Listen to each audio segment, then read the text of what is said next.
ఒక మాట అనిపించింది నాకు, నేను కేసీఆర్ గారి బిడ్డను, నేను కూర్చొని ప్రెస్ మీట్ పెడితేనే రెస్పాన్స్ రాలేదంటే మరి ఇంకో మామూలు మహిళా కార్యకర్తకు బీఆర్ఎస్ పార్టీలో మన అన్యాయం జరిగితే రెస్పాన్స్ వస్తుందా? నాకైతే అనిపించలేదు, వస్తుందేమో నాకు తెలియదు. కానీ నేను ఒక మాటకు నాకు సంతోషం అనిపించింది. నాకు నోటీస్ రాగానే అక్కడ మహిళా ఎమ్మెల్సీలు కూర్చొని, మహిళలందరినీ కూర్చొని, ఫస్ట్ టైం అనుకుంటా భవన్లో 5 మహిళలు కూర్చొని ఇండిపెండెంట్గా ప్రెస్ మీట్ మాట్లాడింది. చాలా సంతోషం. ఇటువంటి అంతర్గత ప్రజాస్వామ్యం రావాలనే నేను కోరుకున్నా.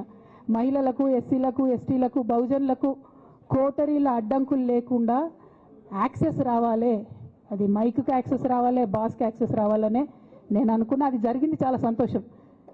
నన్ను సస్పెండ్ చేసినాక అయినా పర్లేదు, కానీ జరిగింది. నిన్న మహిళలందరూ కూర్చొని మాట్లాడారు.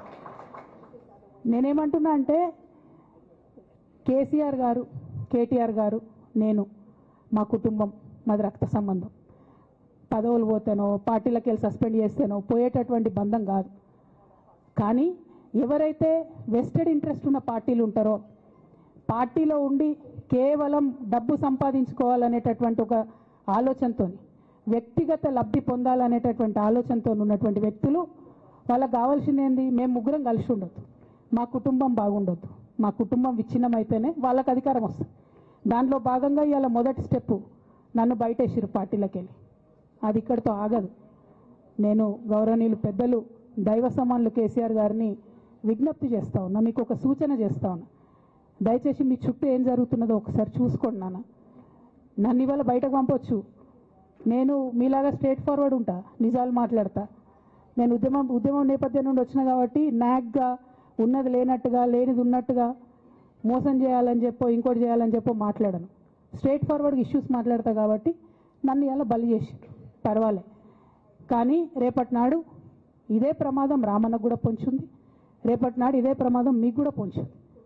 అల్టిమేట్గా బీఆర్ఎస్ పార్టీని హస్తగతం చేసుకోవడానికి జరుగుతున్నటువంటి కుట్రలో భాగంగానే ఇవాళ నన్ను ఎలిమినేట్ చేయడం జరిగింది.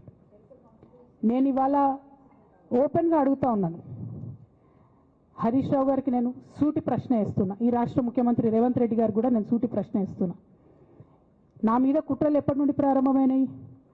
ఎప్పుడైతే హరీష్ రావు గారు, రేవంత్ రెడ్డి గారు ఒకే ఫ్లైట్లో హైదరాబాద్ నుండి ఢిల్లీకో, ఢిల్లీ నుండి హైదరాబాద్లో ఒకే ఫ్లైట్లో వాళ్ళిద్దరు ప్రయాణం చేసి వచ్చినప్పుడు హరీష్ రావు గారు రేవంత్ రెడ్డి గారు కాలు పట్టుకొని సరెండర్ అయినాక ఈ కుట్రలు స్టార్ట్ అయినాయి, నా మీద ఈ స్టోరీలు స్టార్ట్ అయినాయి, మా కుటుంబాన్ని విడగొట్టాలనేటటువంటి కుట్ర స్టార్ట్ అయింది. నేను ఛాలెంజ్ చేస్తూ ఉన్నా, రేవంత్ రెడ్డి గారు మీరు చెప్పండి, ఆ ప్రయాణం జరిగిందా జరగలేదా?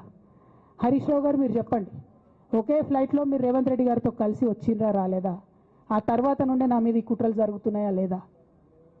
సరెండర్ అయింది మీరు. ప్రతి ఒక్క విషయంలో దాదాపు ఒక 7-8 ఇష్యూస్ ఉన్నాయి, ఇన్సిడెంట్స్ ఉన్నాయండి. అఫీషియల్ పిఆర్ఓ ట్వీట్ చేస్తాడు, Congress party official PRO tweet చేస్తాడు, ముఖ్యమంత్రి గారు పిఆర్ఓ, ఈ పాల వ్యాపారంలో అవినీతి జరిగిందని. తెల్లారి 2-3 పేపర్లలో వస్తుంది, 3వ రోజుకి మాయమైపోతుంది. అదే కేటీఆర్ గారినేమో 3 సార్లు విచారణ పేరుతో పిలిచి వేధిస్తారు.